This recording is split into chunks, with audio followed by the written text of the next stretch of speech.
Sandy Watts.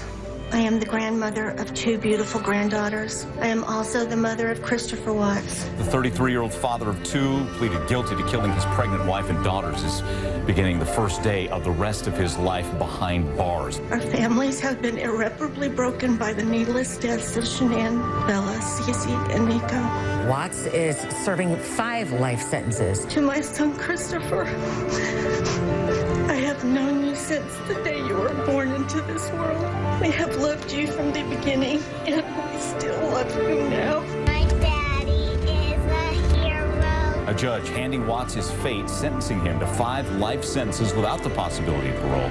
As your mother, Chris, I have always loved you, and I still do. I hate what has happened.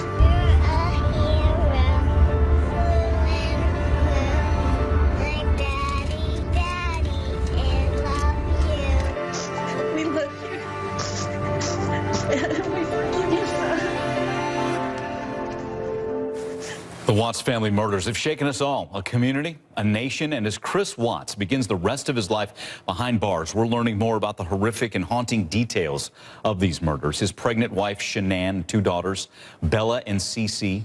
Yesterday, the judge called the murders, I'm quoting here, the most inhumane and vicious crime that I have handled. And for the Weld County District Attorney Michael Rourke, despite the case ending with multiple life sentences for Watts, he's left with questions that will likely never be answered. The thing that struck me more than anything else is, why did this have to happen? Why did she have to lose her life? Why did Nico have to die? Why did Bella and Celeste have to die?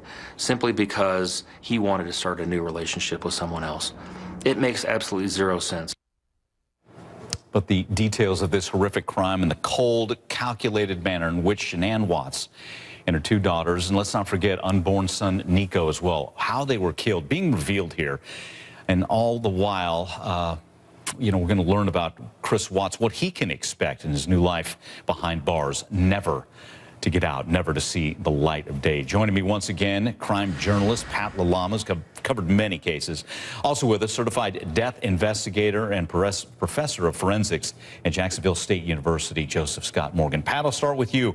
We're just about 24 hours away from hearing the details, and I think we're all still shocked. We've covered many cases. This one's tough to shake, isn't it? Yeah, I was telling you this earlier, that I feel like I'm recovering today in spite of all the cases that I've been through.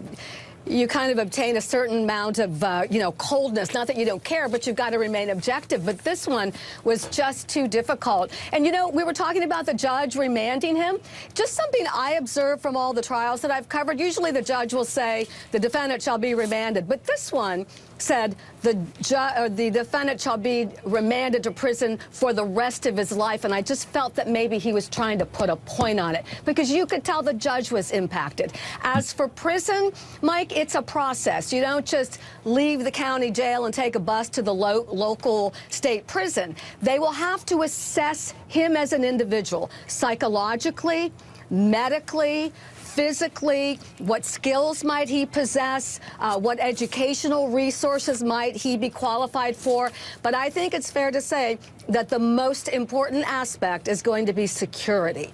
And we don't wish for anything bad to happen to anybody, but I think that is going to be the utmost concern, because he's going to be persona non grata when he gets behind those bars. Yeah, going along with that, and I'm with you as well. I'm sure we all agree. We don't wish any ill on anybody. No. He's going to spend the rest of his life behind bars. But a child killer, a family murderer, right.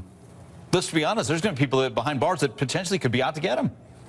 Right, and you know, just to think about the most recent case of Whitey Bulger, who was, for a reason that's still unexplained, was moved from one prison to another and almost immediately had the you-know-whats kicked out of him. And, you know, it's unclear how that happened, but security is of the essence. And, you know, it's a liability for prison officials if they can't maintain that level of security, but you can't help everything that goes on behind those bars. And as everyone knows, prisoners, they set their own standard for what's vile and what's acceptable. And when it comes to this level of heinous behavior towards your own wife, your own children, and the unborn, let's not forget Nico. I think he's going to be looked as the devil incarnate. Wow. Let's bring in Joseph Scott Morgan concerning the autopsy. You've had a chance to read it when we talk about, what happened to Shanann and the girls. Let's listen. We get some answers from the press conference. You'll fill in some blanks for us. And one thing that stands out, especially when you talk about Shanann, no real struggle there. Let's listen to that. He had one small mark on his neck that was observed the night he was originally interviewed.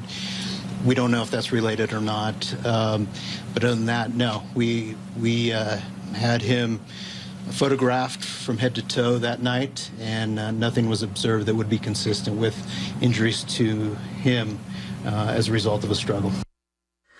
So no struggle. You add that in with your reading of the autopsy. Right. What do you think happened to Shanann? Let's start with her. Yeah, Mike, it would seem to me at least that she was taken unawares, maybe potentially as she was sleeping. Let's keep in mind, in the autopsy report, it specifically states she's dressed in a T-shirt, pair of underwear, this sort of thing, as would be expected for someone to lie down to go to sleep.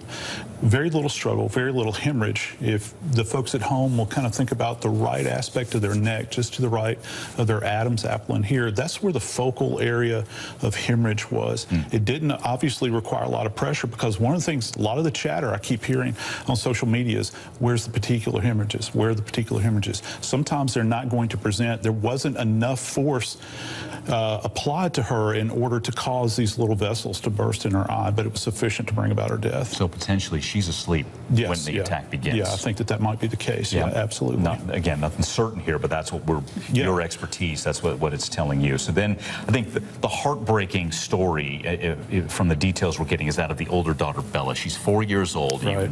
We all will remember that quote, Bella fought back. Yeah.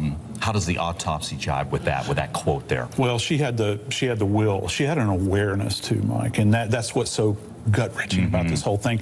The reality is that she had little bitty areas of hemorrhage along her gum line, and also the frenula, that little connective piece of tissue between the lip and the gum that holds it in place, that was actually lacerated, Mike. But again, she had no particular hemorrhages, but she did fight sufficiently in order to try to, to knock this guy off of her, but he just overcame her. Wow. Too much strength. The fighting spirit of a 4-year-old. It's hard. I mean, as you're telling us that, and we're seeing the videos of these precious little girls, and certainly, there are questions about the youngest, little Cece, Celeste, 3 years old, not the struggle there from what you're reading. And that's what makes this so, it just pricks your heart, because she just passed. She just passed away. Now, I can't say that it was painless, but there was no trauma. We didn't see any kind of neck trauma. We didn't see anything in the eyes that would give us an indication of hemorrhages, this sort of thing. But kind of the tail of the tape here is what happened afterwards. What happened to these young girls' bodies, placed into these oil containers and that sort of thing. We see this talking about the tuft of hair that's caught in the rim of this little porthole, and the scratches on Bella's buttock. And those are all postmortem injuries that, scratching her to try to force her through this little 8-inch diameter portal. Wow, that's hard to imagine. As you were talking, and I'm sure our viewers probably noticed as well, on the screen we have the things that just bring home that they're little girls, what they're wearing, and you get that in an autopsy report. Bella's wearing a pajama top with hearts and butterflies. Little Cece has a pink T-shirt on, and a diaper. I mean, just screams innocence, doesn't it? And it gets past the clinical and really hits you in the heart, doesn't it? Yeah, and one of the things that I talk to my students about at Jacksonville State and to police officers that I instruct, we're always having to observe the abnormal in the context of the normal, and it kind of really brings it home, particularly when we talk about these little girls' pajamas. All of us, many of us have children. We've kissed them goodnight. We've got them clean. We've got them in bed. They're all secure. And then this happens. You have a monster in the home, which in this case they truly did. Yeah, I think Shanann's father dubbed him the heartless, evil monster. It was so emotional on so many fronts in court. Always good seeing you. Thanks again for coming in. Joseph Scott Morgan with us, Pat LaLama as well.